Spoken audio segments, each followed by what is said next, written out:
Nights at Walmart are never the same as the last. Sometimes, my shift is so slow and boring that I'm struggling to stay awake. Other nights, it's a non-stop barrage of helpless customers, loiterers, shoplifters, and crackheads. The only thing that makes it any easier are my coworkers. Not long ago, an especially good friend of mine still worked here. Josie was the best part of any shift. Night by night, we were slowly becoming more than friends. Of course, that meant our managers made sure we rarely ever saw each other. The way they'd put us at opposite ends of the store.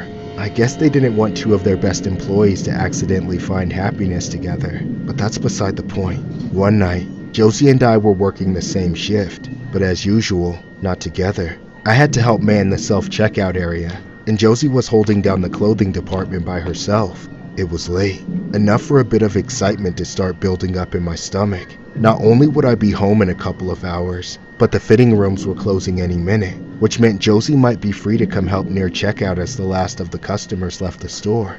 However, I momentarily forgot where I worked. Walmart, a place in which even a fleeting moment of joy is easily destroyed. I had just finished checking someone's receipt, making sure they correctly scanned in their 8 cases of diet soda, when I waved them on and looked toward the entrance to see an unsavory sight.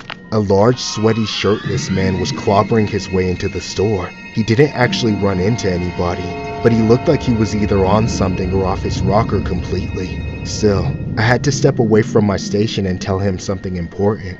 Sir, stop! You can't be in here half naked. You have to put a shirt on. I'm going to buy a shirt right now, dumbass. Mind your business. I didn't feel there was much of a choice for me but to let him slide. The guy was way bigger than me, so I didn't want any trouble. Reluctantly, I returned to the self-checkout area, trying to focus on the people there. I was at work. I didn't need to be a hero or anything. I just had to do what I was supposed to do and let the people in the clothing department handle that guy. A few seconds too late, it hit me. Josie was running the clothing department, alone! And right as I had the realization, I heard Josie scream. I immediately made a break for it, running as fast as I could. I got to the clothing department seconds later, but I didn't get there in time. I didn't save Josie. All I managed to do was to get there just to be able to watch as that freak. He had this giant red knife in his hand from God knows where. He grabbed Josie and stabbed her. I saw the life drain from her eyes as she collapsed. The man fell on top of her, pulling the knife out just to take it into both hands and plunge it straight down, right through the center of her neck. I thought I must be having a nightmare, a hallucination, something. It couldn't be real. It all happened in 5 or 6 seconds, and just like that, Josie was dead. Even if I hadn't been frozen in shock, I couldn't have stopped him. No one could have. That man was a monster. And then he craned his neck back to look at me, his face and mouth soaked in Josie's blood, his eyes full of such pure evil. They couldn't have been human. Why? She wouldn't stop following me. Now why can't you just leave me alone? The man started coming toward me. I wanted to stand there and fight him or die and join Josie, but I was too afraid. My instincts took over and I ran like a coward. I could barely breathe through the tears, and somehow, that man was way faster than he should have been. A few more seconds, and he might have caught up and granted my wish. But at the last second, I realized I was running straight for a bunch of cops. I panicked and ducked, tripping over myself and sliding across the floor. The next instant, I heard a gunshot. A bullet flew right over my head. It made my ears ring, but when I could hear again, I heard the clicking of what I realized was a taser. I looked back and saw the man collapsed and rigid on the floor not far from me, as the electricity coursed through his body. Too little, too late for some, but it was enough to help the cops arrest him and put a stop to the madness. Later, we found out the man had stolen a knife from the nearby Walgreens. The cops showed up so early because they were already looking for him, but they didn't expect the theft to turn into what it did. According to the police, the man said he killed Josie because he thought she was some sort of demon, something that had been stalking him for weeks, tormenting him. I knew it had to be madness. No sane individual would mistake Josie for a demon. No decent person would ever take her away from this world, away from me. A Walmart employee in Arkansas was taken out by a man who allegedly told authorities that he was being stalked by a demon. Around 10:58 p.m., Officers were dispatched to a report of a man stabbing a woman inside the store. Officers arrived and encountered 37-year-old Cedric Ross, who was still armed with a knife. During the encounter, officers gave Ross multiple commands to drop the weapon, but he did not comply and came toward an officer while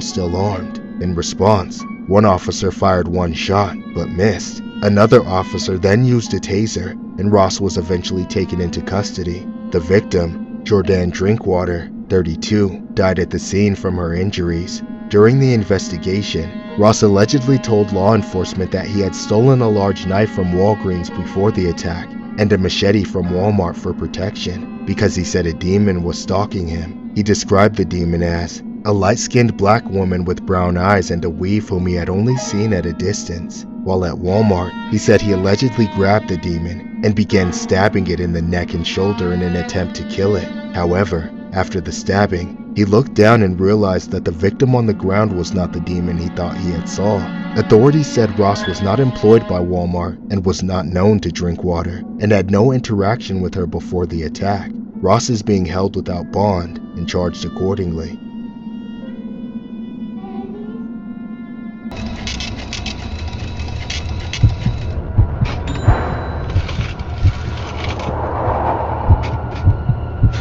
The night began just like any other night spent working at Walmart.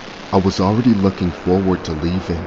I kept dragging myself through the shift on the promise I made to myself that I'd get utterly wasted the second I got home. I know that's a very unhealthy coping mechanism, but it will become obvious why it's become my method of choice for unwinding after a long day of work.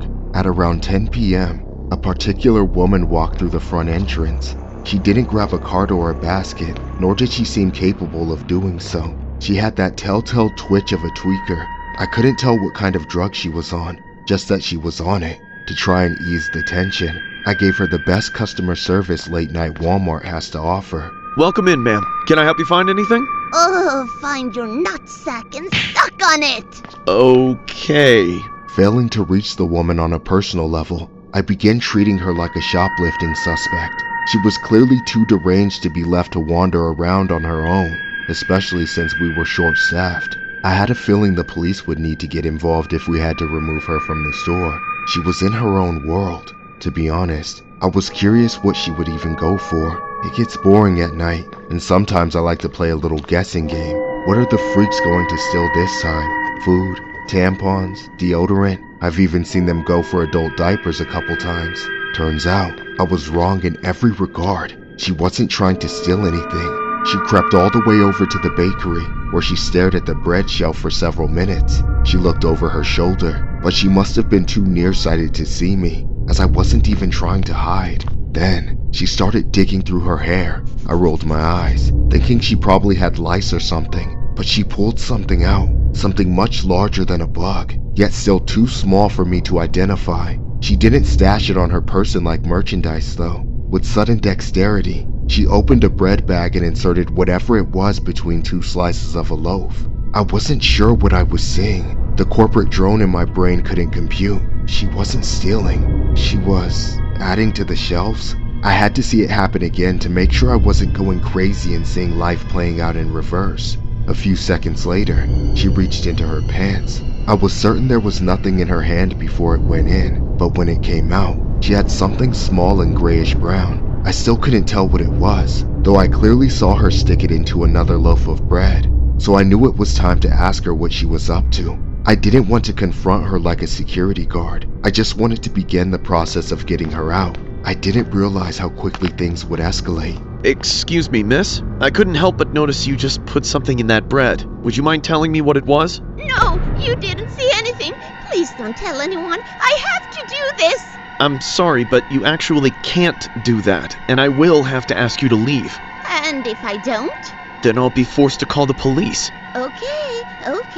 You wanna know what I put in there? Yes, I do. Take a good look. Out of nowhere, that bitch pulled out a rusty razor blade and slashed my arm. If I hadn't blocked, it would have gone straight to my face, but that didn't stop her from trying to cut my eye out. She lunged at me, swiping that razor through the air. Then she jumped on top of me. I fell back, smacking my head on the ground. I was focusing everything on trying to keep her from getting me with the razor, but I still felt it slicing through me all over my body.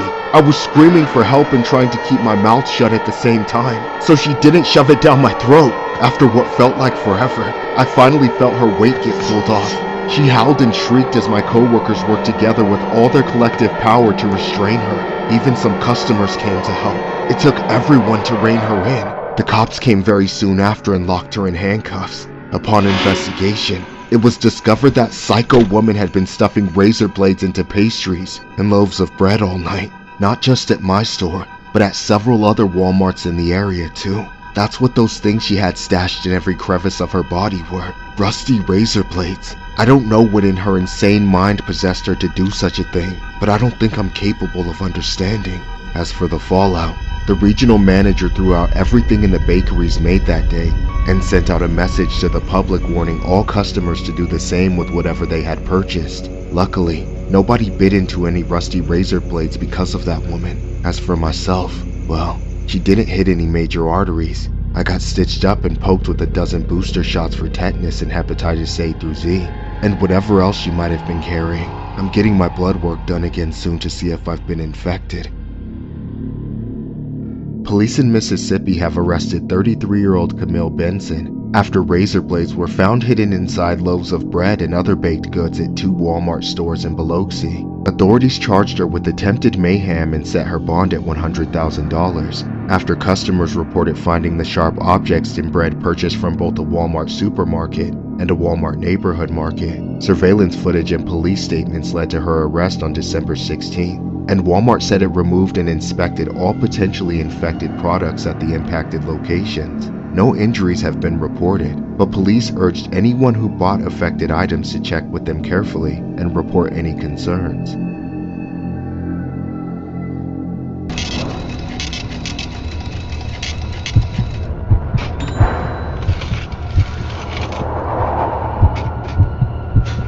Working this dead-end job at Walmart, I have no desire to go above and beyond for my team, and I've already accumulated quite a few unpleasant memories that will stick with me for the rest of my life. Without a doubt, this is the worst one. It started on a Friday night. Barely anyone was around, but of course, that was merely false hope. Right at the end of stocking a shelf, I noticed a woman enter the aisle. I could tell she was looking at me, making her way toward me. The woman called out to me with a raspy and pitiful voice, forcing me to make eye contact. Sir, can I please use your bathroom? I'm sorry, but we already closed the bathrooms. I know. I'm sorry. But it's an emergency. Can you unlock it for just a few minutes? I promise I'll leave before you close. I mean, I could get into trouble. Please, you gotta understand, this is the last chance I have to go somewhere that's safe. If I don't go now, I'll have to do it outside. And the last time I did that, I got attacked, and I just can't. Okay, fine. You don't have to explain all that. Just follow me. The woman immediately began to thank me profusely, but I told her in the nicest way to save it. Helping her felt like the right thing to do, but it didn't make me feel good. Not wanting to be seen together by my co-workers, I quietly led her to a family restroom, one of the single-use ones. The woman entered the bathroom and locked herself inside. I walked away before anyone saw me. I didn't want to be associated with any potential incidents. Afterwards, I went back to what I was doing and continued my shift like nothing was out of the ordinary. Really, nothing was unusual. I finished stocking everything, helped clean up, then I left the store on schedule. When I got home, I briefly remembered the woman, realizing I hadn't actually made sure she left before the store closed. I didn't dwell on it though. I figured one of the managers had to have checked that bathroom on their final sweep and dealt with it. Unfortunately, the next day, I clocked in and noticed something disheartening after just a few minutes. The bathroom I had helped that lady into was closed off. There was an out of order sign right out front, and the door was locked. All at once, I felt a mix of emotions. I had made the mistake of taking pity on someone. I helped them out, and they took advantage of my kindness. They were probably spinning a sob story from the start, And for what? To do what every other junkie does? Lock themselves in the bathroom and get high? Despite my feelings, I did my best to forget about it, unless I got written up for it. The whole thing really was just a minor inconvenience. Someone, hopefully other than me, would get stuck with the dirty job of cleaning up after the mess. Then the bathroom would reopen, and it would be all par for the course for Walmart. However, an entire day passed, and nobody went in. Then another day. Finally, on Monday, it was me. I got stuck with it. Now, I was pissed. Half at this drug addict who lied to me, and half at myself for believing her. As I gathered some supplies before going in, I kept thinking about how I would probably get called into the office right afterward, shown the footage of me letting her in, then slapped with some stupid punishment. If only that were the case. No repercussions I imagined would have ever come close to the reality I was about to face. I was wholly and completely unprepared as I walked up to that door. I inserted the key and turned the lock with my guard entirely down. When I opened the door, as soon as it cracked, the foulest, most unforgettable stench hit my nose. If you've ever smelt it before, you know what I'm talking about. But this was my first time experiencing it, and I had no idea what I meant. I only hesitated for a moment before barging in. Swinging the door wide open, there was a dead person on the floor, a woman. The same scrawny, helpless girl I helped a few nights ago. She'd been trapped in there this whole time. Her body was bloated and leaking dark, festering fluids everywhere. I recoiled with every fiber of my being. I slammed the door shut, falling backwards away from the bathroom, and subsequently throwing up on myself out of pure shock. Suddenly, every bit of self-wallowing I'd been allowing myself was put into perspective. I didn't have a shitty life. That woman did. I was just a shitty person. Yet I'm still alive, and she met her end in a Walmart bathroom. The fact that the cause of her death was an overdose matters very little to me now. I was the last human face she ever saw, and all I wanted was to get her out of my sight. Surprisingly, I didn't face any charges, nor did I lose my job, but that doesn't alleviate the guilt. This incident occurred in June 2017 at a Walmart in Sand Springs, Oklahoma. Catherine Caraway, 29, was found deceased in a single-use family bathroom at the back of the store on a Monday afternoon. Surveillance video showed Caraway entering the restroom around 6 p.m. on Friday, meaning her body remained in the locked room for approximately 3 days. A Walmart employee tried to enter the locked bathroom on Friday, and assuming it was broken, placed an out-of-order sign on the door without checking inside. The body was discovered when the bathroom was finally unlocked on Monday. While police initially did not consider the death suspicious, a later autopsy indicated the cause was related to difluoroethane toxicity, often from huffing aerosol propellant.